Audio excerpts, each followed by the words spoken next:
I've thrown some bread out for him. Looks like it's an injured seagull.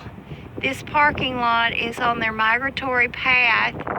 I did happen to have some bread. He's limping on one foot. I had some bread in the car, so I've put some out for him. Hopefully he'll find it. But this is a seagull, and this is one of their migratory stopovers here in Shelbyville, Tennessee.